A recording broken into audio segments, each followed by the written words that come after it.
So, dito tayo ngayon sa Ngayong gabi, lilibutin ko ang isa sa mga gusali na di umano'y may mga nagpaparamdam na kakaibang elemento. Gamit ko ulit ang thermal camera na siyang magre-record ng anumang pagbabago sa temperatura sa kapaligiran na maaaring tanda na may umaaligid na espiritu. Ang mga paranormal investigators na sina Adam Reyes, Alex Angeles at ang psychic na si Ana de la Cruz ang magmamonitor kung may anomalya na makikita ang thermal camera. Sa first floor ko sisimula ng paglilibot. ano natin. So, dito tayo ngayon sa 104. There you go. Dito tayo sa 106. Say 106, 106.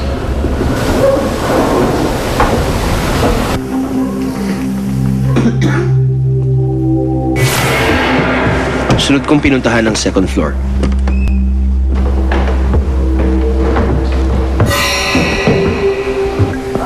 Bagamat walang kakaibang presensya na pagpaparamdam, aminado ako na medyo kinikilabutan pa rin ako sa lugar na ito. Kunyari, mag-isa lang ako babalik dito ng this oras ng gabi. From what you can see naman sa footage na nakukunan natin, kahit sino naman nasa tamang isipan, matatakot rin dito eh. Huli kong inakyat ang third floor. Yan, dyan lang kaya. Dyan lang kaya. Minabuti ko na lumayo sa mga kasama kong cameraman para wag maistorbo ang mga ligaw na espiritu kung meron man dito. Okay, medyo nagulat ako sa sarili kong anino, pero okay lang.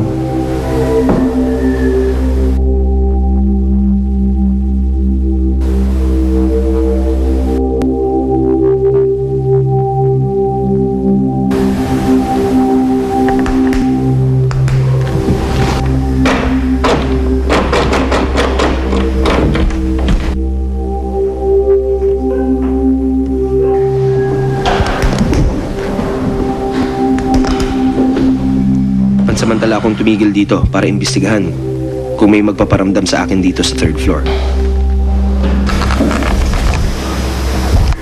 Una na kayo bumaba. Iwan niyo ako dito. Baba na kayo. And then, hopefully, we'll see kung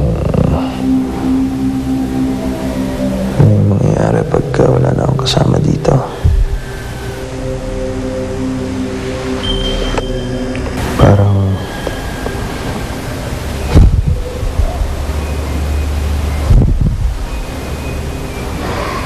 may narinig ako dun gumalaw sa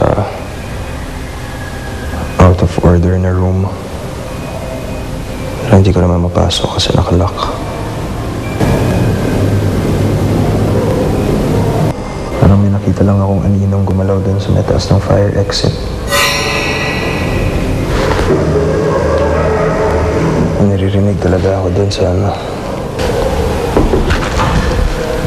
may naririnig akong parang gumagalaw dun sa 208. Or dun sa kwarto na out of order. Medyo bababa na ako. Pero hindi lang pala ako ang may kakaibang karanasan ng gabing iyon. Pagbaba ko sa first floor kung saan nagmamonitor ang paranormal investigators, nabutan ko si Alex Angeles na di umano'y biglang sumakit ang ulo. Nakaramdam din daw si Alex ng kakaibang init ng kanyang katawan. Meron, Alex. It's not just a cold.